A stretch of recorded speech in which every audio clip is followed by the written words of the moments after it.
In this video, I'm going to show you how to fix D3DX9_42.dll missing error. First, you want to go here to Google. Then type DirectX end user runtime download and then click OK. Go to this web page, then download the installer. So run the installer, follow the steps, and then just install it normally.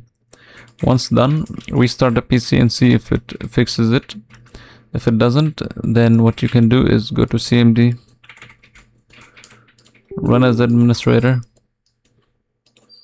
So here what you need to do is type dism/online, clean up image, restore health, and then press enter. And then sfc/scan now.